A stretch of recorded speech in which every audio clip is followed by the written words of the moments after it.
ಆಕಾಶವಾಣಿ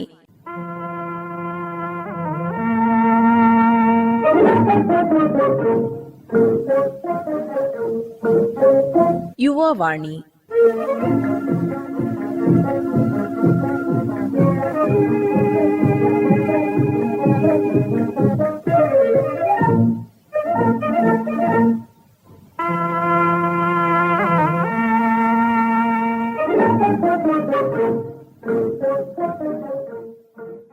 ಸ್ನೇಹಿತರೆ ನಮಸ್ಕಾರ. ಯುವವಾಣಿ ಕಾರ್ಯಕ್ರಮಕ್ಕೆ ಸ್ವಾಗತ.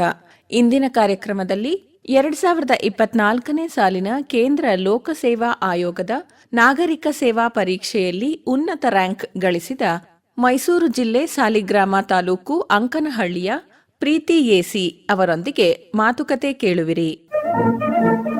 ಕೇಳಿಗರಿಲ್ಲ ನಮಸ್ಕಾರ. ಇಂದಿನ ಯುವವಾಣಿ ಕಾರ್ಯಕ್ರಮಕ್ಕೆ ತಮ್ಮೆಲ್ಲರಿಗೂ ಆತ್ಮೀಯವಾದಂಥ ಸ್ವಾಗತ. ಇಂದಿನ ಕಾರ್ಯಕ್ರಮದಲ್ಲಿ ವಿಶೇಷವಾದ ಒಂದು ವ್ಯಕ್ತಿಯನ್ನು ನಾವು ಮಾತಾಡಿಸ್ಲಿಕ್ಕಿದ್ದೀವಿ. ಹಾಗೆ ನೀವು ಅವ್ರನ್ನ ಪರಿಚಯ ಕೂಡ ಮಾಡ್ಕೊಳ್ಳಿಕ್ಕಿದ್ದೀರಿ. ಇವರು ಮೈಸೂರು ಜಿಲ್ಲೆಯ ಸಾಲಿಗ್ರಾಮ ತಾಲೂಕು ಅಂಕನಹಳ್ಳಿಯ ಪ್ರೀತಿ ಎಸಿ ಅವರು. ಯಾರು ಇವರು ಅಂತ ನೀವು ಯೋಚನೆ ಮಾಡ್ತಾ ಇರ್ತೀರಿ. 2024ನೇ ಸಾಲಿನ ಕೇಂದ್ರ ನಾಗರಿಕ ಸೇವೆಯಲ್ಲಿ 263ನೇ ರ್ಯಾಂಕ್ ಪಡೆದಂತಹ ವಿದ್ಯಾರ್ಥಿ. ಭಾಳ ಸಂತೋಷ. ಇವರು ನಮ್ಮ ಮೈಸೂರು ಜಿಲ್ಲೆಯವರು, ನಮ್ಮ ಹಳ್ಳಿ ಸೊಗಡಿನವರು ಅಂತ ಹೇಳಲಿಕ್ಕೆ ಭಾಳ ಸಂತೋಷ ಆಗ್ತದೆ. ಮೊದಲು ಅವ್ರನ್ನ ಕಾರ್ಯಕ್ರಮಕ್ಕೆ ಸ್ವಾಗತ ಕೋರ್ತಾ ಕಾರ್ಯಕ್ರಮವನ್ನು ಆರಂಭ ಮಾಡ್ತೀನಿ. ಪ್ರೀತಿಯವರೇ ನಮಸ್ಕಾರ, ಕಾರ್ಯಕ್ರಮಕ್ಕೆ ಸ್ವಾಗತ. ಥ್ಯಾಂಕ್ ಯು, ಧನ್ಯವಾದಗಳು. ಮೊದಲನೇದಾಗಿ ನಿಮಗೆ ಕಂಗ್ರ್ಯಾಚುಲೇಷನ್. Thank you. ಹೇಗೆ ಫೀಲ್ ಮಾಡ್ತಿದ್ದೀರಿ? ತುಂಬಾ ಖುಷಿ ಆಗ್ತಾ ಇದೆ ಸರ್. ಥ್ಯಾಂಕ್ ಯು, ನನ್ನನ್ನು ಕರೆದು ಆಕಾಶವಾಣಿ ಇದರಲ್ಲಿ ಏರ್ ಮಾಡ್ತಿರೋದಕ್ಕೆ ತುಂಬಾ ಖುಷಿ ಆಗ್ತಾ ಇದೆ. ಅದು ಗ್ರಾಮೀಣ ಪ್ರದೇಶದಿಂದ ಓದ್ಕೊಂಡೋಗಿ ಈ ತರ ಒಂದು ರಾಷ್ಟ್ರಮಟ್ಟದ ಒಂದು ಎಕ್ಸಾಮ್ನ ಕ್ಲಿಯರ್ ಮಾಡೋದಕ್ಕೆ ಮತ್ತೆ ಅದಕ್ಕೆ ಗೌರವ ಸಿಗ್ತಿರೋದಕ್ಕೂ ನನಗೆ ತುಂಬಾ ಖುಷಿ ಆಗ್ತಾ ಇದೆ. ನಿಮ್ಮ ಸಾಧನೆಗೆ ಸಂದಂತಹ ಒಂದು ಜಯ ಅಂತಾನೆ ಹೇಳ್ಬೋದು ಈ ಗೌರವ. ಯಾಕೆ ಅಂತ ಹೇಳಿದ್ರೆ ನಿಮ್ಮಂತಹ ಬಹಳಷ್ಟು ವಿದ್ಯಾರ್ಥಿಗಳಿಗೆ ಈ ಒಂದು ಅವಕಾಶ ಸಿಗಲೇಬೇಕು. ಯಾಕೆ ಅಂತಂದ್ರೆ ಈ ಒಂದು UPSC ಎಕ್ಸಾಮ್ ಕಬ್ಬಿಣದ ಕಡಲೆ ಅಂತ ಅಂದ್ಕೊಂಡವ್ರಿಗೆ ಇಲ್ಲ, ಅದು ಸುಲಭ ಇದೆ, ಕಷ್ಟಪಟ್ಟರೆ ಸಾಧನೆ ಮಾಡಬಹುದು, ಅದಕ್ಕೆ ನಾನೇ ಉದಾಹರಣೆ ಅಂತ ಹೇಳ್ಬೋದು ಅಲ್ವಾ? ಹೌದು, ಬಟ್ ಕಬ್ಬಿಣದ ಕಡಲೆನೇ ಇದೆ. ಬಟ್ ಸಾಧ್ಯವಾಗುವಂಥದ್ದನ್ನ ಪ್ರಯತ್ನನ ಪಟ್ಟು ನಾವು ಗಮನದಲ್ಲಿಟ್ಕೊಂಡು ಅಂಶಗಳನ್ನ ನಾವು ಗಮನದಲ್ಲಿಟ್ಕೊಂಡು ಪ್ರಯತ್ನ ಮಾಡಿದ್ರೆ ಖಂಡಿತ ಆಗುತ್ತೆ. ಓಕೆ, ಬಹಳ ಸಂತೋಷ ಪ್ರೀತಿಯವರೇ. ಈಗ ತಾವು ಸಾಲಿಗ್ರಾಮ ತಾಲೂಕಿನ ಅಂಕನಹಳ್ಳಿಯವರು. ಹೌದು. ತಾವು ಎಜುಕೇಶನ್ ಎಲ್ಲ ಮುಗಿಸಿದ್ದು ಎಲ್ಲಿ, ಅದ್ರ ಬಗ್ಗೆ ಮಾಹಿತಿನ ಮಾಡ್ಕೊಡಿ ನಮ್ಮ ಕೇಳಿಗರಿಗೆ. ಹೌದು, ನಾನು ಸಾಲಿಗ್ರಾಮ ತಾಲೂಕಿನ ಅಂಕನಹಳ್ಳಿ ವಿಲೇಜ್ ಅಲ್ಲಿ ಬಂದಿರೋದು. ನನ್ನ ಎಜುಕೇಶನ್ ಅಂತ ಅಂದ್ರೆ ಫಸ್ಟ್ ಸ್ಟ್ಯಾಂಡರ್ಡ್ ಇಂದ 10th ಸ್ಟ್ಯಾಂಡರ್ಡ್ ತನಕ 10ನೇ ತರಗತಿ ತನಕ ನಾನು ಅಂಕನಹಳ್ಳಿ ಸ್ಕೂಲಲ್ಲೇ ಓದಿದ್ದು, ಸರ್ಕಾರಿ ಶಾಲೆ. ಅದಾದ ನಂತರ ನಾನು 11th and 12th PUC ನಾನು ಗೌರ್ಮೆಂಟ್ PU ಕಾಲೇಜ್ KR ನಗರದಲ್ಲಿ ಮಾಡಿದ್ದು, ಗರ್ಲ್ಸ್ ಕಾಲೇಜ್. ಸೊ ಅದಾದ ತಕ್ಷಣ ನಾನು ಕಾಲೇಜ್ ಆಫ್ ಅಗ್ರಿಕಲ್ಚರ್ ಮಂಡ್ಯದಲ್ಲಿ ಅಗ್ರಿಕಲ್ಚರ್ ಕಾಲೇಜ್ ಇದೆಯಲ್ಲ, ಅಲ್ಲಿ ನಾನು BC ಫಾರ್ಮ್ ಅಲ್ಲಿ BSc ಅಗ್ರಿ ಮಾಡಿದೆ. ಅದಾದ್ಮೇಲೆ MSc in agriculture economics Banaras Hindu ಯೂನಿವರ್ಸಿಟಿನಲ್ಲಿ ವಾರಣಾಸಿ ಉತ್ತರ ಪ್ರದೇಶದಲ್ಲಿ ನಾನು ಕಂಪ್ಲೀಟ್ ಮಾಡಿದೆ. ಈಗ ನಿಮ್ಮ ಒಂದು ಮಾತು ಕೇಳಿ ನಾನು ರೋಮಾಂಚನ ಆದೆ. ಯಾಕೆ ಅಂತ ಹೇಳಿದ್ರೆ ಸರ್ಕಾರಿ ಶಾಲೆಯಲ್ಲಿ ಓದಿದ್ದು ಅಂತ ಹೇಳಿ. ಹೌದು, ಎಷ್ಟೋ ಜನ ಪೇರೆಂಟ್ಸ್ ಮಕ್ಕಳು ಹುಟ್ಟೋದಕ್ಕಿಂತ ಮುಂಚೆನೇ ನನ್ನ ಮಗ AS ಆಗಬೇಕು ಅನ್ನುವ ಕನಸನ್ನ ಕಾಣ್ತಿರ್ತಾರೆ, ಡಾಕ್ಟರ್ ಆಗಬೇಕು, ಇಲ್ಲ ಏನೋ ದೊಡ್ಡ ಹುದ್ದೆಯಲ್ಲಿ ಇರಬೇಕು ಅನ್ನುವ ಕನಸನ್ನ ಕಾಣುವಂತಹ ಸಂದರ್ಭದಲ್ಲಿ ತನ್ನ ಮಕ್ಕಳಿಗೆ ಪ್ರತಿಷ್ಠಿತ ಖಾಸಗಿ ಶಾಲೆಗಳಲ್ಲಿ ಹುಟ್ಟೋದಕ್ಕಿಂತ ಮುಂಚೆನೇ ಸೀಟ್ ತಗೊಳ್ಬೇಕು ಅನ್ನುವಂತಹ ಕಾಲದಲ್ಲಿ ಒಂದು ಸರ್ಕಾರಿ ಶಾಲೆಯ ಹೆಣ್ಣುಮಗಳು ರಾಷ್ಟ್ರದ ಅತ್ಯುನ್ನತ ಎಕ್ಸಾಮ್ ಆದಂತಹ ಕೇಂದ್ರ ನಾಗರಿಕ ಸೇವೆಯನ್ನು ಪಾಸ್ ಮಾಡೋದು ಸುಲಭದ ಮಾತಲ್ಲ. ಅದಕ್ಕೆ ನೀವು ಒಂದು ದೊಡ್ಡ ಉದಾಹರಣೆ. ಈಗ ಯಾರು ಕಲ್ಪನೆಯನ್ನ ಇಟ್ಕೊಂಡು ಇಂಥದ್ದಾಗಬೇಕು ಅಂಥದ್ದಾಗಬೇಕು ಅಂತಕ್ಕೆ ಹಿಂಗೆ ಇರಬೇಕು ಹಂಗೆ ಇರಬೇಕು ಅನ್ನೋದಕ್ಕೆ ವ್ಯತಿರಿಕ್ತ ಅಲ್ವಾ? ಈಗ ಬಹಳ ಸಂತೋಷ ನನಗೆ. ನೀವು ಸರ್ಕಾರಿ ಶಾಲೆಯಲ್ಲಿ ಓದಿದ್ರಿ, ಕನ್ನಡ ಮೀಡಿಯಂ ಓದಿದ್ದ? ಹೇಗೆ? ಕನ್ನಡ ಮೀಡಿಯಂ ಅಲ್ಲೇ ಓದಿದ್ದು. ಬಟ್ ನೀವು ಅವಾಗಲೇ ಸರ್ಕಾರಿ ಶಾಲೆ ಅಂತ ತುಂಬಾ ಹೇಳಿದ್ರಿ. ಬಟ್ ನನ್ನ ಪ್ರಕಾರ ಸರ್ಕಾರಿ ಶಾಲೆಯಲ್ಲಿ ಓದೋದು ಕೀಳರಿಮೆ ಅಲ್ಲ. ಆಕ್ಚುಲಿ ನಾನು ಸರ್ಕಾರಿ ಶಾಲೆಗೆ ಹೋಗ್ಲಿಲ್ಲ ಅಂದಿದ್ರೆ, ಅಲ್ಲಿಂದ ಶಿಕ್ಷಕರು ನನಗೆ ಸಿಗ್ಲಿಲ್ಲ ಅಂದಿದ್ರೆ ನಾನು ಮೇ ಬಿ ಇದನ್ನ ಕ್ಲಿಯರ್ ಮಾಡ್ತಿದ್ನೋ ಇಲ್ಲೋ ಗೊತ್ತಿಲ್ಲ. ಆ ಸ್ಪಾರ್ಕ್ ಏನಿದೆ ನನಗೆ ಕ್ರಿಯೇಟ್ ಆಗಿದೆ ಸರ್ಕಾರಿ ಶಾಲೆನಲ್ಲಿ. ಅದ್ಭುತವಾದ ಮಾತುಗಳು. ಅದರಿಂದ ಸರ್ಕಾರಿ ಶಾಲೆ ಅನ್ನೋದು ಒಂದು ಸುಪೀರಿಯಾರಿಟಿ ಕಾಂಪ್ಲೆಕ್ಸ್ ಆಗಿ ತಗೋಬೇಕು, ಇನ್ಫೀರಿಯಾರಿಟಿ ಕಾಂಪ್ಲೆಕ್ಸ್ ತರ ತಗೊಳ್ಳೇದೇ ಬೇಕಾಗಿಲ್ಲ. ಅದ್ರ ಅವಶ್ಯಕತೆ ಖಂಡಿತವಾಗ್ಲೂ ನೀವು ಹೇಳೋ ಮಾತುಗಳನ್ನ ಕೇಳಬೇಕು ನಮ್ಮ ಪೋಷಕರು. ಈಗ ಇಂಥ ಕಡೆನೇ ಓದಬೇಕು ಅಂತ ಕಡೆನೇ ಓದಬೇಕು ಅನ್ನೋದಲ್ಲ, ಮಕ್ಕಳು ಎಲ್ಲಿದ್ರು ಕೂಡ ಓದ್ತಾರೆ. ಹೌದಾ? ಹೌದು. ಅವರಿಗೆ ಒಳ್ಳೆಯ ಮಾರ್ಗದರ್ಶನ ಬೇಕು, ತೋರಿಸುವ ದಾರಿ ಸರಿಯಾಗಿರ್ಬೇಕು, ಕಲಿಸುವಂತಹ ಗುರು ಅವನ್ನ ನಡೆಸ್ಕೊಂಡು ಹೋಗುವಂಥ ದಾರಿ ಚೆನ್ನಾಗಿರ್ಬೇಕು. ಹಾಗಿದ್ದಾಗ ಏನು ಬೇಕಾದ್ರೆ ಸಾಧನೆ ಮಾಡ್ಬೋದು. ಅಪ್ ಟು 10th ತನಕ ಕನ್ನಡ ಮೀಡಿಯಮಲ್ಲಿ ಓದಿದ್ರಿ. 10th ಅಲ್ಲಿ ಡಿಸ್ಟಿಂಕ್ಷನ್ ತಗೊಂಡ್ರಾ? ಹೌದು. ಓಕೆ, ನಂತರ PUC ಬಂದ್ರಿ. ಆಮೇಲೆ ಏನ್ ತಗೊಂಡ್ರಿ? PUC ನಲ್ಲಿ ನಾನು PCMB ಕಾಂಬಿನೇಷನ್ ಸೈನ್ಸ್ ತಗೊಂಡಿದ್ದೆ. ಓಕೆ, ಈಗ PCMB ಕಾಂಬಿನೇಷನ್ ಅಂದ್ರೆ English medium. English medium. Okay, ಈಗ ಕನ್ನಡ ಮೀಡಿಯಮಿಂದ ಇಂಗ್ಲೀಷ್ ಮೀಡಿಯಂ ಹೋದಾಗ ಸ್ವಲ್ಪ ಕಷ್ಟ ಆಗುತ್ತೆ ಅಂತ ಅನ್ಸುತ್ತೆ. ನಿಮ್ಗೆ ಕಷ್ಟ ಆಯ್ತಾ?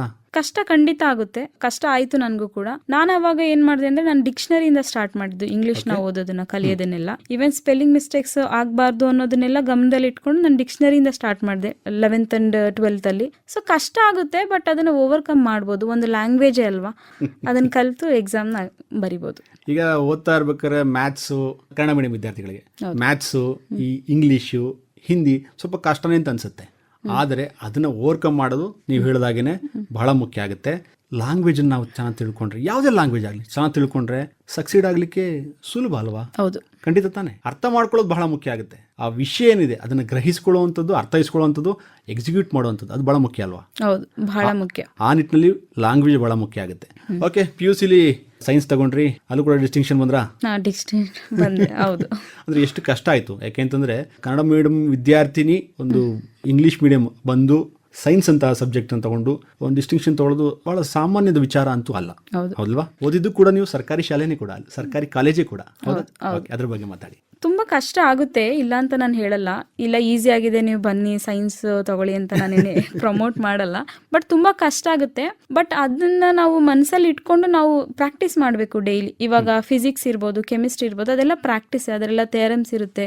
ಮ್ಯಾಥಮೆಟಿಕ್ಸ್ ಅಲ್ಲಿ ನಮ್ಗೆ ಸ್ಟೆಪ್ಸ್ ಇರುತ್ತೆ. ಸೊ ಅದಕ್ಕೆಲ್ಲ ಇಂಗ್ಲಿಷ್ ಬೇಕಿಲ್ಲ. ಸೊ ನಮಗೆ ಇದೆಲ್ಲ ಫಾರ್ಮುಲಾಸ್ ಇದೆಲ್ಲ ಅಪ್ಲೈ ಮಾಡೋದೆಲ್ಲ ಈಸಿ. ನಮ್ ಗೌರ್ಮೆಂಟ್ ಸ್ಕೂಲ್ ಸ್ಟೂಡೆಂಟ್ಸ್ಗೆ ಅದೆಲ್ಲ ನೆನ್ಪಿಟ್ಕೊಂತೀವಿ ನಾವು. ಅದಕ್ಕೆಲ್ಲ ನಾವು ಆ ಕಾನ್ಫಿಡೆನ್ಸ್ ನಮಗ್ ತುಂಬಾ ಇರುತ್ತೆ. ಸೊ ಇಂಗ್ಲಿಷ್ ಜಸ್ಟ್ ನಾವು ಬರೆಯೋದು ಬೇರೆ, ಇಂಗ್ಲಿಷು ಮಾತಾಡೋ ಇಂಗ್ಲಿಷ್ ಬೇರೆ. ಸೊ ನನಗೆ PUC ತನಕ ನಾನು ಬರೆಯೋ ಇಂಗ್ಲಿಷ್ನ ನಾನು ಚೆನ್ನಾಗಿ ಕಲ್ತ್ಕೊಂಡೆ. ಬಟ್ ಯಾವಾಗ ನಾನು ಕಾಲೇಜ್ಗೆ ಹೋದೆ ಅವಾಗ ನಾನು ಮಾತಾಡೋ ಇಂಗ್ಲಿಷ್ನ ಕಲ್ತ್ಕೊಂಡೆ. ದೇರ್ ಇಸ್ ಎ ಡಿಫ್ರೆನ್ಸ್, ಬರೆಯೋದಕ್ಕೂ ಮಾತಾಡೋದಕ್ಕೂ.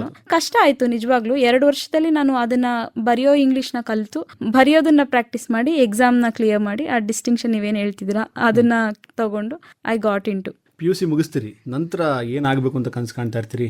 ಸೈನ್ಸ್ ಅಂತ ತಗೊಂಡಿದ್ರಿ ಅಲ್ವಾ? ಅದಾದ್ಮೇಲೆ ಈ ತರದ ಗೋಲ್ ಏನಾರು ಇತ್ತಾ, ಈ ತರದ್ದೇ ಮಾಡಬೇಕು ಅಂತ ಹೇಳಿ?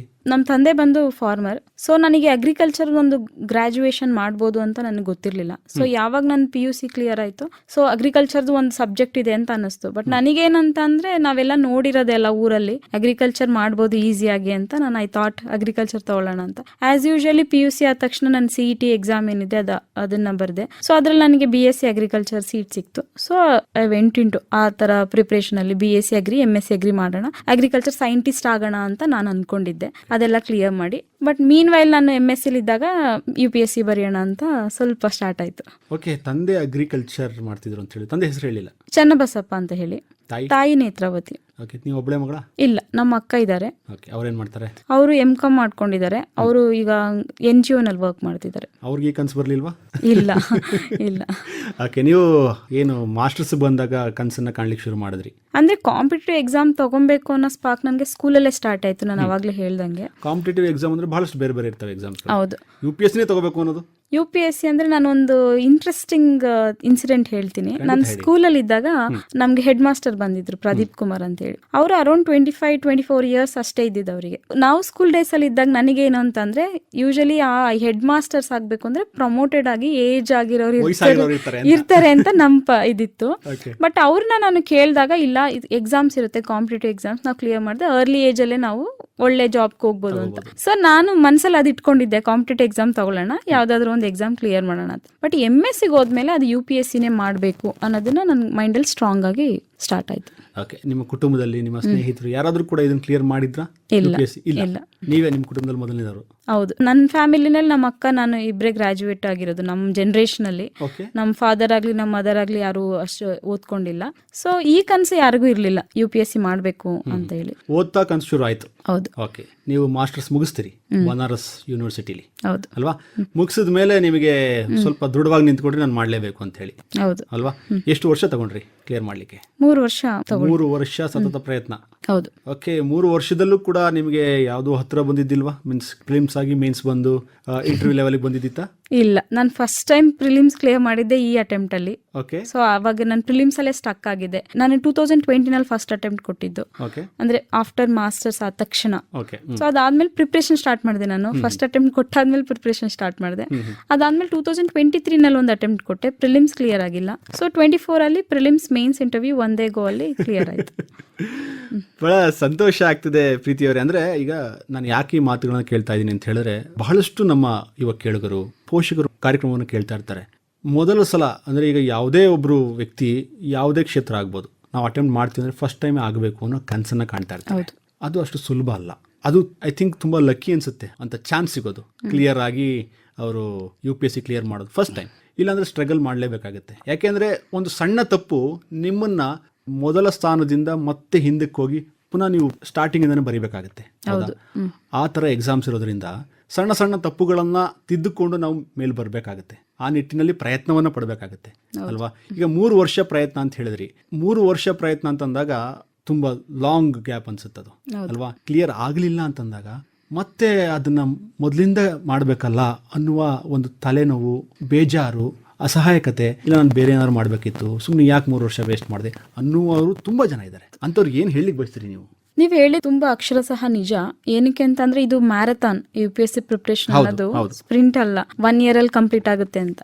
1 year ಅಲ್ಲಿ ಕಂಪ್ಲೀಟ್ ಆಗ್ಬೇಕು ಅಂದ್ರೆ ಲಕ್ಕು ಇಂಪಾರ್ಟೆಂಟು, ಬಟ್ ಆ ಏಜ್ ಅಲ್ಲಿ ಅವ್ರಿಗೆ ಅಷ್ಟು ಮೆಚುರಿಟಿ ಇರೋದು ತುಂಬಾ ಇಂಪಾರ್ಟೆಂಟ್. ಇವಾಗ 21 yearsಗೆ ಎಕ್ಸಾಮ್ ಕ್ಲಿಯರ್ ಮಾಡ್ತಿದ್ದಾರೆ ಅಂದ್ರೆ ಅವ್ರಿಗೆ ಆ ಲೆವೆಲ್ ಆಫ್ ಮೆಚುರಿಟಿ ಅವ್ರಿಗೆ ಇರುತ್ತೆ. ಅವಾಗ್ಲೇನೆ ಆ ಸಬ್ಜೆಕ್ಟ್ಸ್ ನ ಅರ್ಥ ಮಾಡ್ಕೊಳ್ಳೋದು, ಎಕ್ಸಾಮ್ ನ ಕ್ಲಿಯರ್ ಮಾಡೋದು, ಇಂಟರ್ವ್ಯೂನ ಫೇಸ್ ಮಾಡೋದು. ಬಟ್ ಆ ಲೆವೆಲ್ ಆಫ್ ಮೆಚುರಿಟಿ ಬರಬೇಕು ಅಂತಂದ್ರೆ ನಮಗೆ 1, 2, 3 ಅಟೆಂಪ್ಟ್ಸ್ ತಗೊಳುತ್ತೆ. ಬಟ್ ತಗೊಂಡ್ರು ನಾನು ಕೂಡ ತುಂಬಾ ಸಾರಿ ಯೋಚನೆ ಮಾಡಿದ್ದೆ. ನೀವು ಹೇಳ್ದಾಗೆ ನಮಗೆ ಈ ಎಕ್ಸಾಮ್ಸ್ ಅಲ್ಲ, ನಾನು ಏನೋ ಅನ್ಕೊಂಡಿದೀನಿ, ಎಕ್ಸಾಮಿಗೆ ನಾನು ಸೂಟೇಬಲ್ ಅಲ್ಲ ಒಂದೊಂದ್ಸರಿ, ಆ ಥರನೂ ಯೋಚನೆ ಮಾಡಿದ್ದೀನಿ. ಸೊ ಅದೆಲ್ಲ ಬರುತ್ತೆ. ನಾನು ಕೂಡ 2023 ಅಟೆಂಪ್ಟ್ ಕ್ಲಿಯರ್ ಆಗದೆ ಇದ್ದಾಗ ನಾನು NABARD ಎಕ್ಸಾಮ್ಸ್, ಬೇರೆ CSIR ಎಕ್ಸಾಮ್ಸ್ ಅದೆಲ್ಲ ಬರೆಯೋಕ್ಕೆ ಅಂತ ನಾನು ಪ್ರಿಪ್ರೇಷನ್ ಸ್ಟಾರ್ಟ್ ಮಾಡಿದ್ದೆ. ಬಟ್ ಫಾರ್ಚುನೇಟ್ಲಿ ನಾನು ಆ ಎಕ್ಸಾಮ್ನ ಕ್ಲಿಯರ್ ಮಾಡಕ್ ಆಗ್ಲಿಲ್ಲ. 2024 ಅಲ್ಲಿ ನಮ್ಮ ಪಪ್ಪ ಅವ್ರು ಇದೊಂದು ಅಟೆಂಪ್ಟ್ ಮಾಡು ಅಂದ ತಕ್ಷಣ ಐ ಸ್ಟಾರ್ಟೆಡ್ 2024ನೇ ಅಟೆಂಪ್ಟ್ನ. ಸೊ ಇದೆಲ್ಲ ಗೊಂದಲಗಳಿರುತ್ತೆ, ನಮ್ಮ ಕೈಲಿ ಆಗುತ್ತಾ ಆಗಲ್ವಾ, ಮತ್ತೆ ಫೈನಾನ್ಷಿಯಲಿ ತುಂಬಾ ಬರ್ಡನ್ ಇರುತ್ತೆ, ಆಮೇಲೆ ಏಜ್ ಆಗ್ತಿರುತ್ತೆ. ನಮ್ ಜೊತೆ ಇರೋರೆಲ್ಲ ತುಂಬಾ ಜನ ಸೆಟ್ಲ್ ಆಗ್ತಿರ್ತಾರೆ. ಅದೇನು ಹೇಳ್ತೀವಿ ನಾವು 20-30 years ಆಗಿ ಏಜ್ ಅಲ್ಲಿ ತುಂಬಾ ಗೋಲ್ಡನ್ ಇಯರ್, ಅದನ್ನೇನಾದ್ರೂ ಸಾಧನೆ ಮಾಡ್ಬೇಕು ಅಂತ. ಬಟ್ ಏಜ್ ಆದ ತಕ್ಷಣ ನಮ್ಗೆ ತುಂಬಾ ಬರ್ಡನ್, ಪ್ರೆಷರ್ ಜಾಸ್ತಿ ಆಗ್ತಾ ಹೋಗುತ್ತೆ. ಬಟ್ ಹೋಪ್ ಅಂತ ಒಂದು ಇಟ್ಕೊಬೇಕು, ಯಾವತ್ತೋ ಒಂದಿನ ಕ್ಲಿಯರ್ ಮಾಡ್ತೀನಿ ಅನ್ನೋ ಒಂದು ಹೋಪ್ ಇದ್ರೆ ಡೆಫಿನೆಟ್ಲಿ ಬರುತ್ತೆ, ಆ ಡೇ ಬರುತ್ತೆ. ಬಟ್ ಒಂದ್ಸರಿ ಆ ಸಕ್ಸಸ್ ಬಂದ್ಮೇಲೆ ನಮ್ಗೆ ಇದು ಯಾವ್ದು ನೆನಪಿರಲ್ಲ. ಸೊ ನಿಮಗೆ ಸಿಗುವಂತಹ ಗೌರವ, ಆಮೇಲೆ ಎಲ್ರು ಬಂದು ಮಾತಾಡಿಸುವಂತಹ ಪ್ರೀತಿ. ಈಗ ಕೆಲವು ಫ್ಯಾಮಿಲಿಲೇ ಏನ್ ಮಾಡ್ತಿದ್ದಾಳೆ ಮಗಳು, ಏನ್ ಮಾಡ್ತಿದ್ದಾನೆ ಮಗ, UPSC ಓದ್ತಾ ಇದ್ದಾನೆ ಅಂತ ಹೇಳಿ 1 ವರ್ಷ 2 ವರ್ಷ, ಇನ್ನೂ ಓದ್ತಾ ಇದ್ದಾನ, ನನ್ ಮಗ ಸೆಟ್ಲ್ ಆದ. ಈ ರೀತಿಯ ಮಾತುಗಳು ತುಂಬಾ ಹೆಚ್ಚು. ಯಾಕೆಂತಂದ್ರೆ ಸಕ್ಸಸ್ ಹಿಂದೆ ಇರುವಂತಹ ಪರಿಶ್ರಮ ಯಾರು ನೋಡಲ್ಲ. ನೀವು ಸಕ್ಸಸ್ ತಗೊಂಡಿದ್ರಿ, ಈಗ ಸಕ್ಸಸ್ ತಗೊಂಡಿದ್ದಾರೆ, ಪ್ರೀತಿ ಆ ಸಕ್ಸಸ್ ಹಿಂದಿನ ಕಷ್ಟ ಇಲ್ಲ, ಪ್ರೀತಿ ಸಕ್ಸಸ್ ತಗೊಂಡ್ಲಪ್ಪ, ಹೆಂಗೋ ಮಾಡ್ಕೊಂಡ್ಲಪ್ಪ ಅನ್ನೋದು ಬಿಟ್ರೆ ಆ 3 ವರ್ಷ ಸ್ಟ್ರಗಲ್ ಇದೆಯಲ್ಲ ಅದು ಯಾರಿಗೂ ಗೊತ್ತಾಗಲ್ಲ. ನಿಮಗೆ ನಿಮ್ಮ ಫ್ಯಾಮಿಲಿ ಮಾತ್ರ ಗೊತ್ತಾಗುತ್ತೆ. ಮತ್ತೆ ಇದು ಮಧ್ಯಮ ವರ್ಗದಲ್ಲಿ ಇರೋರಿಗೆ ಈ ಬರ್ಡನ್ ಇನ್ನ ಜಾಸ್ತಿ. ಇವಾಗ ಯಾರಾದ್ರೂ ಹೈ ಲೆವೆಲ್ ಅಲ್ಲಿ ಇರೋರು ಯಾರಾದ್ರೂ ಓದಿಸ್ತಿದೀನಿ, ಮಾಡ್ತಿದೀನಿ, ಪ್ರಿಪ್ರೇಷನ್ ಮಾಡ್ತಿದೀನಿ ಅಂತ ಅಂದ್ರೆ ಓಕೆ ಅವ್ರು ಮಾಡ್ತಾರೆ ಅಂತ ಅನ್ಸುತ್ತೆ. ಅದೇ ನೀವು ಲೋಯರ್ ಮಿಡಲ್ ಕ್ಲಾಸ್ ಅಥವಾ ಮಿಡಲ್ ಕ್ಲಾಸ್ ಅಲ್ಲಿ ಇರೋರು ಏನಾದ್ರು ಮಾಡ್ತೀನಿ ಅಂತ ಅಂದ್ರೆ ಯೂಶಲಿ ಜನಗಳು ಏನ್ ಯೋಚನೆ ಮಾಡ್ತಾರೆ ಅಂತ ಅಂದ್ರೆ ಇವ್ರ ಕೈಯಲ್ಲಿ ಎಲ್ಲಾಗುತ್ತೆ ಬಿಡು ಅನ್ನೋ ಒಂದು ನೆಗೆಟಿವಿಟಿ ನಮ್ಮಲ್ಲಿ ವೈಬ್ಸ್ ಕ್ರಿಯೇಟ್ ಆಗುತ್ತೆ. ಸೊ ಅದನ್ನೆಲ್ಲ ನಾವು ತಲೆ ಕೆಡ್ಸ್ಕೋಬಾರ್ದು. ಯಾರು ಬರಲ್ಲ, ಈ ಸಕ್ಸಸ್ ಆಗ್ಲಿ ಫೇಲರ್ ಆಗ್ಲಿ ಯಾರು ಬರಲ್ಲ. ನಾವು ನಮ್ಮ ಫ್ಯಾಮಿಲಿ ಯಾರಾದ್ರೂ ವೆಲ್ ವಿಷರ್ಸ್ ಇರ್ತಾರಲ್ಲ ಅವ್ರು ಬಿಟ್ಟರೆ ಇನ್ಯಾರು ಬರಲ್ಲ. ಸೊ ನಮ್ಮ ಮನಸ್ಸಲ್ಲಿ ಇದೇ ಇರ್ಬೇಕು. ನಾನು ಈಗ ಹೊರಗಡೆ ಎಲ್ಲ ಗೌರವ ಕೊಡ್ತಿದ್ದಾರೆ, ಅದು ಸೆಕೆಂಡ್ ಪಾರ್ಟ್. ಫಸ್ಟ್ ಪಾರ್ಟ್ ಏನಂತ ಅಂದ್ರೆ ಓಕೆ ನಾನು ಅನ್ಕೊಂಡೆ, ನಾನು ಕ್ಲಿಯರ್ ಮಾಡಿದೀನಿ. ಫಸ್ಟ್ ಆ ಸೆಲ್ಫ್ ಸ್ಯಾಟಿಸ್ಫ್ಯಾಕ್ಷನ್ ಇರುತ್ತಲ್ಲ, ಅದಕ್ಕೋಸ್ಕರನಾದ್ರೂ ಎಕ್ಸಾಮ್ನ ನಾವು ಕ್ಲಿಯರ್ ಮಾಡ್ಬೇಕು. ನಮ್ಮನ್ನ ನಾವು ಪ್ರೂವ್ ಮಾಡ್ಕೊಳಕಾದ್ರೂ ಎಕ್ಸಾಮ್ನ ಕ್ಲಿಯರ್ ಮಾಡ್ಬೇಕು ಅನ್ನೋದು ನನ್ನ ಮಾತು. ಆಡುವವರ ಬಾಯಿನ ಮುಚ್ಚಿಸ್ಬೇಕಾಗತ್ತೆ ನಮ್ಮ ಒಂದು ಯಶಸ್ಸಿಂದ ಹೊರತು ಜಗಳ ಆಡಿ ಹೊಡೆದಾಡಿ ಅಲ್ಲ. ನಾವೇನ್ ಮಾಡ್ತಿದೀವಿ ಅದಕ್ಕೆ ಫೋಕಸ್ ಆಗಿರ್ಬೇಕು, ಏನ್ ಮಾಡ್ಬೇಕು ಅಂತಿದೀವಿ ಅದಕ್ಕೆ ಫೋಕಸ್ ಆಗಿರ್ಬೇಕು ಹೊರತು ಬೇರೆಯವ್ರ ಮಾತುಗಳಿಗೆ ಏನು ನಾವು ಬೆಲೆ ಕೊಡಬಾರ್ದು. ಅಂದ್ರೆ ನೆಗೆಟಿವ್ ಮಾತುಗಳೇ ಹೆಚ್ಚು ಬರುವಂತದ್ದು ನಮ್ಮ ಅಕ್ಕಪಕ್ಕ. ಓಕೆ, 263ನೇ ರ್ಯಾಂಕ್ ತಗೊಂಡಿದ್ರಿ, ಅದ್ರ ಬಗ್ಗೆ ಮಾತಾಡೋಣ. ಎಷ್ಟು ಜನ ಈ ಸಲ ಕ್ಲಿಯರ್ ಆಗಿದ್ದಾರೆ? ನೀವು 263ನೇ ರ್ಯಾಂಕ್ ತಗೊಂಡಿದ್ರಿ, ಎಷ್ಟು ಜನ ಕ್ಲಿಯರ್ ಆದ್ರಿ ಸಲ? ಎಷ್ಟು ಜನ ಅಂದ್ರೆ ಟೋಟಲ್ UPSC ರ್ಯಾಂಕರ್ಸ್ ಅಲ್ಲಿ 1050 ಮೆಂಬರ್ಸ್ ಲಿಸ್ಟ್ ಅಲ್ಲಿ ನೇಮ್ ಇದೆ. ಮೇ ಬಿ ನಾನು ರಾಂಗ್ ಇರ್ಬೋದು ನಂಬರ್ಸ್ ಅಲ್ಲಿ, ಬಟ್ ಅರೌಂಡ್ 1000 ಮೆಂಬರ್ಸ್ ನೇಮ್ ಇದೆ ಲಿಸ್ಟ್ ಅಲ್ಲಿ. ಎಕ್ಸ್ಪೆಕ್ಟ್ ಮಾಡ್ತಿದ್ರಿ 263ನೇ ರ್ಯಾಂಕ್ ತಗೊಂಡು ಯಾವ ಕೇಡರ್ ಸಿಗ್ಬೋದು ಅಂತ. ಕೇಡರ್ ಗೊತ್ತಿಲ್ಲ, ಕೇಡರ್ ವೇಕೆನ್ಸೀಸ್ ನಮ್ಗೆ ಇನ್ನ ಗೊತ್ತಿಲ್ಲ, ಇನ್ನೂ ಅಲರ್ಟ್ ಆಗಿಲ್ಲ. ಇನ್ನೂ ಅಲರ್ಟ್ ಆಗಿಲ್ಲ. ಸರ್ವಿಸ್ ಅಲೋಕೇಶನ್ ಆಕ್ಚುಲಿ ಇನ್ನೂ ಆಗಿಲ್ಲ. May be Indian administrative service ಆಗ್ಬೋದು ಅಂತ ಹೋಪ್ಫುಲಿ ಅನ್ಕೊಂತಿದ್ದೀನಿ. ನಿಮ್ಮ ಕನಸು ಏನಾಗಿದೆ? IAS. IAS ಇಲ್ಲ ನೆಕ್ಸ್ಟ್ ಆಪ್ಷನ್ ಸಿಕ್ಕಿದ್ರೆ ಬೇರೆ ಏನಾದ್ರು? IPS ಸಿಕ್ಕಿದ್ರೆ ನಾನು ಮತ್ತೆ ಬರೆಯೋಣ ಅನ್ಕೊಂಡಿದ್ದೀನಿ. ಬಟ್ IAS ಹೋಪ್ಫುಲಿ ಸಿಗುತ್ತೆ ಅಂತ ನಾನು ಪ್ರೇಯಿಂಗ್. ನಿಮ್ಮ ಕನಸು IAS. UPSC ಕ್ಲಿಯರ್ ಮಾಡಬೇಕು ಅಂತಿತ್ತ, ಇಲ್ಲ IAS ಆಫೀಸರ್ ಆಗಬೇಕು ಅಂತಿತ್ತ? IAS ಆಫೀಸರ್ ಆಗ್ಬೇಕು ಅಂತಾನೆ ಇತ್ತು. ಓಕೆ, ಈಗ ನಮ್ಮ ಯಾವ ಸ್ಟೇಟ್ ಕೇಡರ್ ಸಿಗುತ್ತೆ ಗೊತ್ತಿಲ್ಲ. ಕರ್ನಾಟಕ ಸಿಕ್ಕಿದ್ರೆ ಒಳ್ಳೇದು, ಚೆನ್ನಾಗಿರುತ್ತೆ. ಎಲ್ಲಿ ಸಿಕ್ಕಿದ್ರು ಓಕೆ, ಬಟ್ ಕರ್ನಾಟಕದಲ್ಲಿ ಸಿಕ್ಕಿದ್ರೆ ಇನ್ನೂ ಒಳ್ಳೇದು. ಓಕೆ, ಈಗ 263ನೇ ರ್ಯಾಂಕ್ನ ತಗೊಂಡಿದ್ರಿ ಪ್ರೀತಿ ಅವರೇ. ಮತ್ತೆ ನೀವು ಯಾವುದು ಮೀನ್ಸ್ ನಿಮ್ಮ ಮೇನ್ಸ್ ಅಲ್ಲಿ ಯಾವ ಸಬ್ಜೆಕ್ಟ್ ತಗೊಂಡಿದ್ರಿ, ಅದ್ರ ಬಗ್ಗೆ ಮಾತಾಡ್ಬೋದಾ? ನನ್ನ ಮೇನ್ಸ್ ಅಲ್ಲಿ 2 ಆಪ್ಷನಲ್ ಪೇಪರ್ಸ್, ಅಂದ್ರೆ ಪೇಪರ್ಸ್ 2 ಒಂದೇ ಸಬ್ಜೆಕ್ಟ್, ಆಂಥ್ರೋಪಾಲಜಿ ಅಂತ ತಗೊಂಡಿದ್ದೆ. ಆಂಥ್ರೋಪಾಲಜಿ? ಹೌದು. ನೀವು ಓದಿದ್ದು ಅಗ್ರಿಕಲ್ಚರ್, ಯಾಕೆ ಆಂಥ್ರೋಪಾಲಜಿ?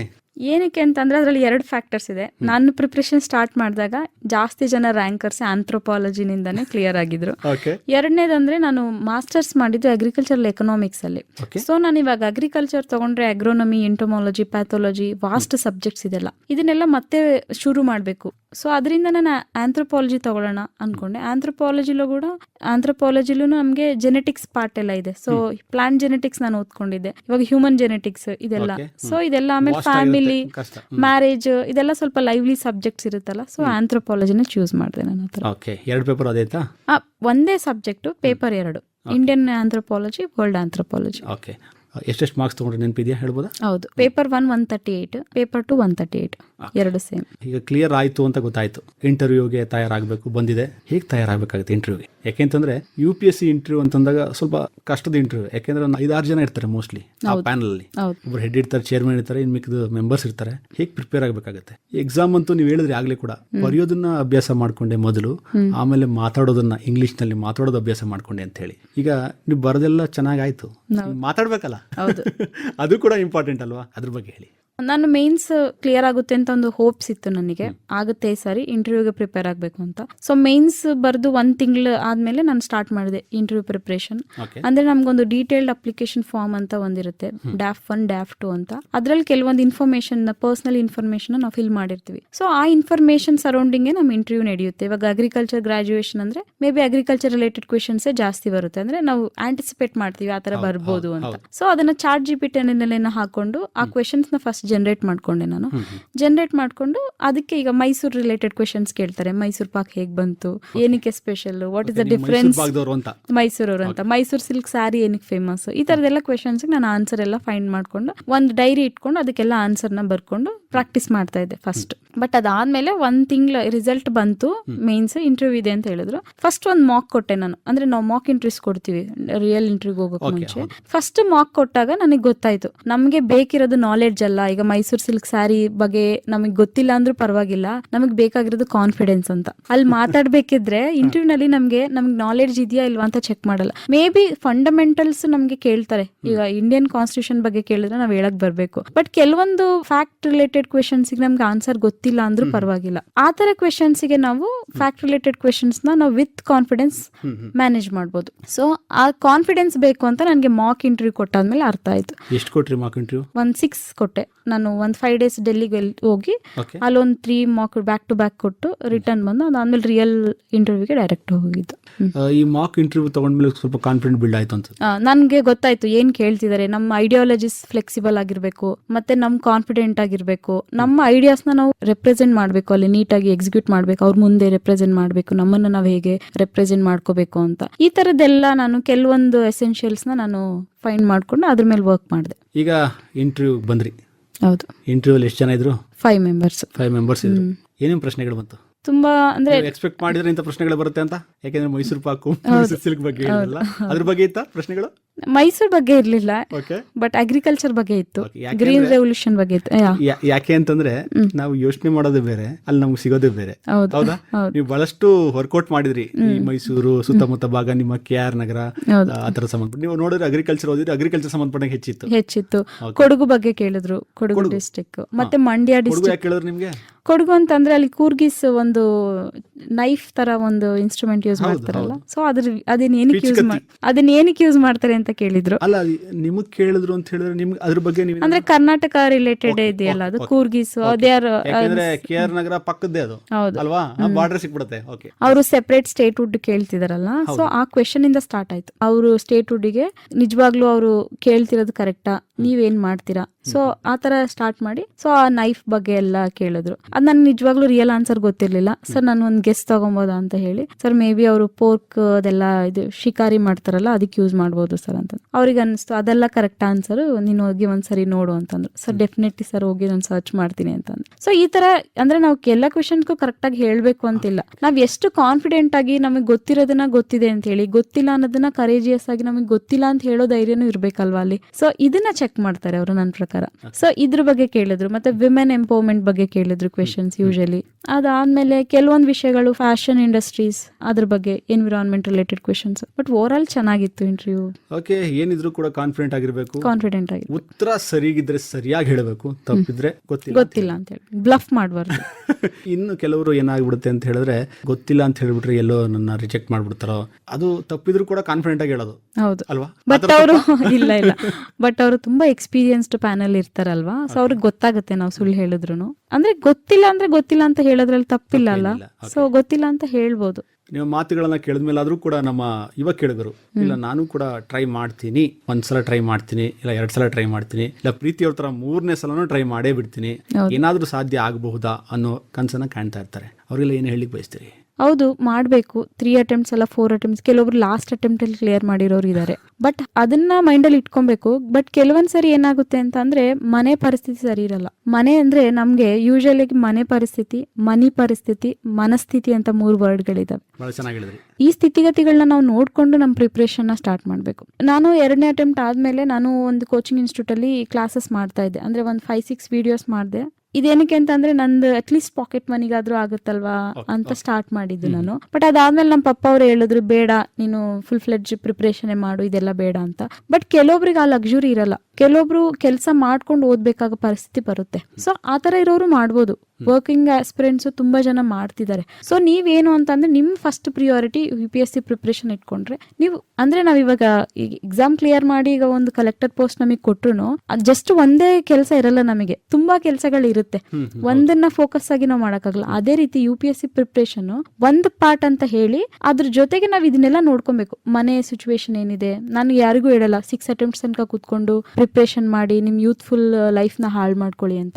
ನೀವೇನು ಅಂತಂದ್ರೆ ನೀವು ಬೆಸ್ಟ್ 3 ಅಟೆಂಪ್ಟ್ಸ್ ಕೊಡಿ, ಕ್ಲಿಯರ್ ಆದ್ರೆ ಆಗುತ್ತೆ. ಇಲ್ಲ ಅಂದ್ರೆ UPSC ಪ್ರಿಪರೇಷನ್ ಮಾಡಿರೋದ್ರಿಂದ ನೀವು ವಿಲ್ ಬಿ ಇನ್ಫಾರ್ಮ್ಡ್ ಸಿಟಿಸನ್ ಆಗಿರ್ತೀರಾ ನೀವು ಅಷ್ಟ್ರೊಳಗಡೆ. ಸೊ ಅದರಿಂದ ಆ ಬ್ಯಾಕ್ ಗ್ರೌಂಡ್ ಅಲ್ಲಿ ನೀವು ಯಾವ ಜಾಬ್ ಟ್ರೈ ಮಾಡಿದ್ರು ಆಗುತ್ತೆ. ಬಟ್ ಯಾವುದೇ ಜಾಬ್ಗೂ ಒಂದು ಅಟ್ಲೀಸ್ಟ್ 6 ಮಂತ್ಸ್ ಪ್ರಿಪರೇಷನ್ ಬೇಕೇ ಬೇಕು. ಸೊ ಇದ್ರಲ್ಲಿ ನೀವು ಕನ್ಸಿಸ್ಟೆಂಟ್ ಆಗಿ 3 ಇಯರ್ಸ್ ಕೂತಿದ್ದೀರಾ ಅಂತ ಅಂದ್ರೆ ನೆಕ್ಸ್ಟ್ 6 ಮಂತ್ಸ್ ಕೂರೋದು ನಿಮ್ಗೆ ದೊಡ್ಡ ವಿಷಯ ಅಲ್ಲ. ಬಟ್ UPSC ಪ್ರಿಪರೇಷನ್ ಮಾಡಿ, ಬಟ್ ಅದನ್ನ ಏನೋ ಒಂದು ದೊಡ್ಡ ವಿಷಯ ತರ ತಗೊಂಡು, ಕೆಲವೊಬ್ರು ಅದನ್ನ ಸೂಸೈಡಲ್ ಥಿಂಗ್ ಆಗಿ ತಗೊಂಡು ಆ ತರ ಎಲ್ಲ ಬೇಡ. UPSC ಅನ್ನೋದು ಒಂದು ಎಕ್ಸಾಮ್, ಅದನ್ನ ನೀವು ಎಷ್ಟು ಶ್ರಮ ಪಡಕ್ಕಾಗುತ್ತೆ ಮಾಡಿ. ಆಗ್ಲಿಲ್ಲ ಅಂತಂದ್ರೆ ಜೀವನ ತುಂಬಾ ದೊಡ್ಡದು. ಸೊ ಬೇರೆ ಆಪರ್ಚುನಿಟೀಸ್ ಎಲ್ಲ ಇದೆ. ಸೊ ಅದಕ್ಕೆ ಟ್ರೈ ಮಾಡಿ. ಬಟ್ ಮಾಡ್ಬೇಕಿದ್ರೆ ಪ್ರಿಯಾರಿಟಿ ಅಂತ ಫಸ್ಟ್ ಫಿಕ್ಸ್ ಮಾಡ್ಕೊಂಡ್ಮೇಲೆ ಟೈಮ್ ವೇಸ್ಟ್ ಮಾಡೋದಾಗ್ಲಿ, ಇನ್ನೊಂದು ಮಾಡೋದಾಗ್ಲಿ, UPSC ಹೆಸರಲ್ಲಿ ಇನ್ನೊಂದೆಲ್ಲ ಟೈಮ್ ವೇಸ್ಟ್ ಮಾಡ್ಕೊಂಡು UPSC ನ ಬ್ಲೇಮ್ ಮಾಡೋದಾಗ್ಲಿ ಆ ಥರ ಮಾಡಕ್ ಹೋಗ್ಬೇಡಿ ಅಷ್ಟೇ. ಬಹಳ ದೀರ್ಘವಾಗಿ ಚೆನ್ನಾಗಿ ಹೇಳಿದ್ರಿ. ಕೆಲವರು ಓದ್ತಾನೆ ಕೂಡ ಕೆಲಸನೇ ಮಾಡ್ಕೊಂಡು ಓದು ಕ್ಲಿಯರ್ ಮಾಡಿದವರು ಕೂಡ ಇದ್ದಾರೆ ಅಲ್ವಾ? ಆತರನು ಮಾಡಬಹುದಾ? ಸಾಧ್ಯ ಮಾಡ್ಬೋದು, ಆಗುತ್ತಾ? ಇಲ್ಲಾಂದ್ರೆ ಕೆಲವರು ಕಲ್ಪನೆ ಏನಿರುತ್ತೆ ಅಂತ ಹೇಳಿದ್ರೆ, ನಾನು ಬೇರೆ ಕಡೆ ಹೋದ್ರೆ ಡಿಸ್ಟ್ರಾಕ್ಟ್ ಆಗ್ಬಿಡ್ತೀನಿ, ಇಲ್ಲ ಬರೀ ಓದ್ತಾನೆ ಕೂತ್ಕೋಬೇಕು, ಬೆಳಗ್ಗೆಯಿಂದ ಸಂಜೆ ತನಕ ಓದ್ತಾನೆ ಇರಬೇಕು, ಊಟ ನಿದ್ದೆ ತಿಂಡಿ ಎಲ್ಲಾನು ಬಿಟ್ಟು ಓದ್ತಾ ಇರಬೇಕು ಅನ್ನೋರು ಕನ್ಸ್ ಕಾಣೋರು ಕೂಡ ಇದ್ದಾರೆ. ಹಂಗ್ ಮಾಡಿದ್ರೆ ಮಾತ್ರ UPSC ಕ್ಲಿಯರ್ ಆಗೋದು ಅನ್ನೋರು ಕೂಡ ಇದ್ದಾರೆ. ಅಂಥವ್ರಿಗೆ ಏನ್ ಹೇಳ್ತೀರಿ? ಆ ಥರ ಏನಿಲ್ಲ. ಅಂದ್ರೆ ಬೆಳಗಿನ ಸಂಜೆ ತನಕ ಯಾರು ಓದಕ್ಕಾಗಲ್ಲ. ಅಟ್ಲೀಸ್ಟ್ ಒಂದು 15 ದಿನ ಓದ್ಬೋದು ಆ ಥರ. ಅದಾದ್ಮೇಲೆ ಮತ್ತೆ ಅದು ಡಿಕ್ಲೈನ್ ಆಗುತ್ತೆ. ಸೊ ನನ್ನ ಪ್ರಕಾರ ಒಂದು 6 to 8 hours ಡೈಲಿ ಕೊಟ್ರೆ ಸಾಕು. ಬಟ್ ಎಕ್ಸಾಮ್ ಟೈಮಲ್ಲಿ ನೀವು ಲೀವ್ ಹಾಕೊಂಡಾಗ್ಲಿ ಅಥವಾ ಹಾಲಿಡೇಸ್ ತಗೊಂಡು ಓದ್ಕೊಬಹುದು ಒಂದು ಮೇನ್ಸ್ ಟೈಮಲ್ಲಿ. ಬಟ್ ಇಲ್ಲ ಅಂತ ಅಂದ್ರೆ ನಾವು ಹೇಗಿದ್ರು ಟೈಮ್ ವೇಸ್ಟ್ ಮಾಡೇ ಮಾಡ್ತೀವಿ. ಸೊ ಆ ಟೈಮಲ್ಲಿ ನಿಮಗೆ ಏನು ಸೂಟೇಬಲ್ ಅನ್ಸುತ್ತೋ ಅದನ್ನ. ಬಟ್ ತುಂಬಾ ದೊಡ್ಡ ಮಿಸ್ಟೇಕ್ಸ್ ಏನ್ ಮಾಡ್ತಾರೆ UPSC ಆಸ್ಪಿರೆಂಟ್ಸ್ ಅಂದ್ರೆ ಬೇರೆ ಜೊತೆ ಕಂಪೇರ್ ಮಾಡೋದು. ಇವಾಗ ನಮ್ ಪಕ್ಕದಲ್ಲಿ ಕುತ್ಕೊಂಡು ಓದ್ತಿರೋರು ಎಷ್ಟು ಅವರ್ ಓದ್ತಿದಾರೆ ಅಂತ ಕಂಪೇರ್ ಮಾಡ್ತೀವಿ. ಮಾಡ್ತೀವಿ, ಬಟ್ ಅವ್ರ ತಲೆಯಲ್ಲಿ ಎಷ್ಟು ವಿಷಯಗಳಿದೆ ಅಂತ ನಮಗೆ ಗೊತ್ತಿರಲ್ಲ. ಸೊ ಎಲ್ಲಾರ್ದೂನು ಯೂನಿಕ್ ಆಗಿರುತ್ತೆ ಈ ಪ್ರಿಪ್ರೇಷನ್, ಎಲ್ರಿಗೂ ಯೂನಿಕ್ಕೇನೆ. ನನ್ ಜರ್ನಿ ಬೇರೆ ಇರ್ಬೋದು, ಇನ್ನೊಬ್ರು ಜರ್ನಿ ಬೇರೆ ಇರುತ್ತೆ. ಸೊ ಏನ್ ಪ್ರಿಪ್ರೇಷನ್ ಅಲ್ಲಿ ಏನ್ ಮಾಡಿದ್ರು ತಪ್ಪಿಲ್ಲ, ಅನ್ಲೆಸ್ ಅಂಟಿಲ್ ನೀವು ಟೈಮ್ ವೇಸ್ಟ್ ಮಾಡಬಾರ್ದು ಅಷ್ಟೇ. ನೀವು ಪ್ರಿಪ್ರೇಷನ್ ಅಲ್ಲಿ ಜಾಬ್ ಮಾಡ್ಕೊಂಡು ನೀವು ಪ್ರಿಪೇರ್ ಆದ್ರೂ ಈಗ ಇಂಟರ್ವ್ಯೂ ಎಲ್ಲ ಅವ್ರಿಗೆ ಸ್ವಲ್ಪ ಎಕ್ಸ್ಟ್ರಾ ಎಡ್ಜ್ ಇರುತ್ತೆ. ಏನಕ್ಕೆ ಅಂದ್ರೆ ಅವ್ರ ಜಾಬ್ ರಿಲೇಟೆಡ್ ಜಾಸ್ತಿ ಕ್ವೆಶನ್ಸ್ ಬರುತ್ತೆ. ಸೊ ಆ ತರ ಇರುತ್ತೆ, ಎಲ್ಲದಕ್ಕೂ ಒಂದು ಮಹತ್ವದ ಒಂದು ದಾರಿ ಇದ್ದೇ ಇರುತ್ತೆ ನಾವು ಪ್ರಿಪ್ರೇಷನ್ ಮಾಡ್ಬೇಕು ಅಂತಂದ್ರೆ. ಬಟ್ ನಿಮ್ ಮನಸ್ಸಲ್ಲಿ ಇರ್ಬೇಕು ನಾನು ಏನೇ ಆದ್ರೂ ಮಾಡ್ತೀನಿ ಅಂತ. ಸೊ ಅದನ್ನ ನಿಮ್ ಮನಸ್ಸಲ್ಲಿ ಇಟ್ಕೊಂಡಿದ್ರೆ ಯಾರು ನಿಮ್ಮನ್ನ ತಡಿಯಕ್ಕಾಗಲ್ಲ. ಬಹಳ ಚೆನ್ನಾಗಿ ಹೇಳಿದ್ರಿ ಪ್ರೀತಿ ಅವರೇ. ಏನ್ ಮಾಡ್ಬೇಕು ಅಂತಿದ್ದೀರಿ ಅದನ್ನ ಶ್ರದ್ಧೆಯಿಂದ ಮಾಡಬೇಕು, ಪ್ರೀತಿಯಿಂದ ಮಾಡಬೇಕು, ಫುಲ್ ಎಫರ್ಟ್ ಅಂತೂ ಹಾಕ್ಲೇಬೇಕು, ಇಲ್ಲಾಂದ್ರೆ ಆಗಲ್ಲ ಅಲ್ವಾ? ಓಕೆ, ಈಗ ಕೊನೆಯ ಹಂತಕ್ಕೆ ಬಂದ್ಬಿಟ್ಟಿದ್ವಿ ಕಾರ್ಯಕ್ರಮದ್ದು. ಈ UPSC ಕ್ಲಿಯರ್ ಮಾಡಬೇಕು ಅಂತ ಹೇಳಿದ್ರೆ ಮೊದಲಿಂದನೂ ಕೂಡ ಚೆನ್ನಾಗಿ ಓದಬೇಕು, ರ್ಯಾಂಕ್ ತಗೋಬೇಕು, ಡಿಸ್ಟಿಂಕ್ಷನ್ ತಗೋಬೇಕು ಅನ್ನೋದೇ ನಮ್ಮ ಕಲ್ಪನೆ, ನಮ್ಮ ಕೆಲವರೆಲ್ಲ ಕಲ್ಪನೆ, ಪೋಷಕರಲ್ಲೂ ಮಕ್ಕಳಲ್ಲೂ ಕೂಡ. ಅದು ಎಷ್ಟು ಸರಿ ಅಂತ ಹೇಳ್ತೀರಿ, ಅದ್ರ ಬಗ್ಗೆ ಹೇಳಿ. ಮೊದಲಿಂದನೂ ಡಿಸ್ಟಿಂಕ್ಷನ್ ಸ್ಟೂಡೆಂಟ್ ಆಗಿರ್ಬೇಕು ಅಂತ ಏನಿಲ್ಲ. ನಾವು ಈ ಪ್ರಿಪ್ರೇಷನ್ ಅಲ್ಲಿ ನಾನು ಇವಾಗ ಏನು ಹೇಳಿದೆ 3 years ಇಂದ ಪ್ರಿಪೇರ್ ಆ 3 years ನೀವು ಕನ್ಸಿಸ್ಟೆಂಟ್ ಆಗಿದ್ರೆ ಸಾಕು. ಬಟ್ ಹಂಗಂತ ಹೇಳಿ ಕೆಲವೊಬ್ರು ಫೇಲ್ ಆಗಿ, ಈಗಲ್ಲ 12th ಫೇಲ್ ಮೂವಿ ನೋಡಿದೀವಿ ನಾವು, ಅದರಲ್ಲಿ ಸರ್ ಫೇಲ್ ಆಗಿ ಕ್ಲಿಯರ್ ಮಾಡಿದ್ದಾರೆ ಎಕ್ಸಾಮ್ ನ. ಬಟ್ ರಿಯಲ್ ಸ್ಟೋರಿ ಕೂಡ ಅದು, ರಿಯಲ್, ಹೌದು, ರಿಯಲ್ ಸ್ಟೋರಿ. ಈ ಮುಖಾಂತರ ನಾವು ಹೇಳ್ಬೋದು, ಯಾರು UPSC ಆಸ್ಪಿರೆಂಟ್ ಇದಾರೆ, UPSC ಕ್ಲಿಯರ್ ಮಾಡಬೇಕು ಅನ್ನೋದು. 12th ಫೇಲ್ ಒಂದ್ಸಲ ಫಿಲಮ್, ಅದು ಹಿಂದಿ ಚಿತ್ರ, ಕನ್ನಡದಲ್ಲಿ ಇದೆಯೇನೋ ಗೊತ್ತಿಲ್ಲ, ಹಿಂದಿ ಚಿತ್ರ. ಒಂದು ಸಲ ನೀವು ಅದನ್ನ ನೋಡ್ಬಿಟ್ರೆ ಅಬ್ಬಾ ಎಂತ ಸಾಧನೆ ಮಾಡ್ಬೋದು. ಏನ್ ಹೇಳ್ತೀರಿ? ಹೌದು, ಅಂದ್ರೆ ಅವರು 12th ಅಲ್ಲಿ ಫೇಲ್ ಆದ್ರು, ಬಟ್ ಆ ಪ್ರಿಪರೇಷನ್ ಅಲ್ಲಿ ತುಂಬಾ ಕಷ್ಟಪಟ್ರು ಅವರು. ಎಷ್ಟು ಅಟೆಂಪ್ಟ್ ತಗೊಂಡ್ರು. ಹೌದು. ಸೊ ಆ ತರ ಕನ್ಸಿಸ್ಟೆಂಟ್ ಆಗಿ ನಮ್ ಪ್ರಿಪರೇಷನ್ ಅಲ್ಲಿ ನಾವಿದ್ರೆ, ನಮ್ ಬ್ಯಾಕ್ ಗ್ರೌಂಡ್ ಏನ್, ನೀವು ಕನ್ನಡ ಮೀಡಿಯಮ್, ನೀವು ಫೇಲ್ ಆಗಿದ್ರ, ನೀವು ಪಾಸ್ ಆಗಿದ್ರ, ನೀವು ಫಸ್ಟ್ ರ್ಯಾಂಕ್, ಸೆಕೆಂಡ್ ರ್ಯಾಂಕ್, ಅದ್ ಯಾವ್ದು ಇದಕ್ಕೆ ಒಂದು ಇದಾಗಲ್ಲ, ಅಡ್ಡಿ ಆಗಲ್ಲ. ನೀವು ಪ್ರಿಪ್ರೇಷನ್ ಈ 3-4 years ಏನಿದ್ರೆ ಅದು ಕನ್ಸಿಸ್ಟೆಂಟ್ ಆಗಿ ಹಾಕ್ಬೇಕಷ್ಟೇ. ಸೊ ಅದಕ್ಕೆ ಏನೇನ್ ಬೇಕು, ಇವಾಗ ಇಂಗ್ಲಿಷ್ ಕಲಿಬೇಕಾ, ಕಲಿಯೋಣ. ನೀವು ಹೊಸ ಬುಕ್ಸ್ನ ರೆಫರ್ ಮಾಡ್ಬೇಕಾ, ಮಾಡಿ. ಸೊ ಒಂದು 8 hours ಕುತ್ಕೊಂಡು ಓದ್ಬೇಕಾ, ಓದಿ. ಸೊ ಇದಕ್ಕೆ ಏನೇನ್ ಬೇಕು ಅದನ್ನೆಲ್ಲ ಸಿದ್ಧತೆನ ಮಾಡ್ಕೊಂಡು ನೀವು ಕುತ್ಕೊಂಡ್ರೆ ನಿಮ್ ಬ್ಯಾಕ್ ಗ್ರೌಂಡ್ ಯಾವುದಕ್ಕೂ ಅಡ್ಡಿ ಆಗಲ್ಲ. ಬಹಳ ಸಂತೋಷ ಪ್ರೀತಿಯವರೇ, ಮೈಸೂರು ಆಕಾಶವಾಣಿಗೆ ಬಂದು ಈ ಬ್ಯುಸಿ ಶೆಡ್ಯೂಲ್ ನಲ್ಲಿ ತಮ್ಮನ್ನ ನಾವು ಸಂದರ್ಶನ ಮಾಡಬೇಕು ಅಂತ ಬಹಳ ದಿನಗಳಿಂದ ಕನಸನ್ನು ಕಾಣ್ತಾ ಇದ್ವಿ. ಕೊನೆಗೆ ಈ ದಿನ ಈಡೇರಿದೆ. ನಿಮ್ಮ ಮಾತುಗಳು ನಮ್ಮ ಗ್ರಾಮೀಣ ಪ್ರದೇಶದ ಹೆಣ್ಣು ಮಕ್ಕಳಾಗ್ಬೋದು, ಗಂಡು ಮಕ್ಕಳಾಗ್ಬೋದು, ಎಲ್ಲ ಯುವ ಜನಾಂಗಕ್ಕೆ ನಿಮ್ಮ ಮಾತುಗಳು ಸ್ಫೂರ್ತಿ ಖಂಡಿತ ಆಗುತ್ತೆ. ಯಾಕೆಂತ ಹೇಳಿದ್ರೆ ಭಾಳ ಚೆನ್ನಾಗಿ ಹೇಳಿದ್ರೆ, ಯಾವ ಮಾಧ್ಯಮ ಆದ್ರೇನು, ಮಧ್ಯಮ ವರ್ಗದವರಾದ್ರೇನು, ನಮಗೆ ಕನಸು ಕಾಣುವಂಥದ್ದು ಬೇಕು. ಆ ಕನಸನ್ನು ಸಾಕಾರ ಮಾಡ್ಕೊಳ್ಳಿಕ್ಕೆ ಏನು ಪ್ರಯತ್ನ ಮಾಡಬೇಕು. ನಮ್ಮ ಕೈಲಿರುವಂತಹ ರಿಸೋರ್ಸನ್ನು ನಾವು ಬಳಸ್ಕೊಂಡು ಸಾಧನೆ ಖಂಡಿತ ಮಾಡ್ಬೋದು ಅಂತ ಬಹಳ ಚೆನ್ನಾಗಿ ಹೇಳಿದ್ರಿ. ಇಷ್ಟೊತ್ತು ಮೈಸೂರು ಆಕಾಶವಾಣಿಗೆ ಬಂದು ನಿಮ್ಮ ಮನದಾಳದ ಮಾತುಗಳನ್ನು ಹಂಚಿಕೊಂಡಿದ್ದೀವಿ. ಧನ್ಯವಾದಗಳು. ನಮಸ್ಕಾರ. ಧನ್ಯವಾದಗಳು. Thank you. ಇದುವರೆಗೆ 2024ನೇ ಸಾಲಿನ ಕೇಂದ್ರ ಲೋಕಸೇವಾ ಆಯೋಗದ ನಾಗರಿಕ ಸೇವಾ ಪರೀಕ್ಷೆಯಲ್ಲಿ ಉನ್ನತ ರ್ಯಾಂಕ್ ಗಳಿಸಿದ ಮೈಸೂರು ಜಿಲ್ಲೆ ಸಾಲಿಗ್ರಾಮ ತಾಲೂಕು ಅಂಕನಹಳ್ಳಿಯ ಪ್ರೀತಿ ಎಸಿ ಅವರೊಂದಿಗೆ ಮಾತುಕತೆ ಕೇಳಿದಿರಿ. ಇವರೊಂದಿಗೆ ಭಾಗವಹಿಸಿದ್ದವರು ದಿಗ್ವಿಜಯ್ ಬಿ. ಸಂಕಲನ ತೇಜಸ್ವಿನಿ ಗಿರೀಶ್. ಇದು ಇಂದಿನ ಯುವವಾಣಿ.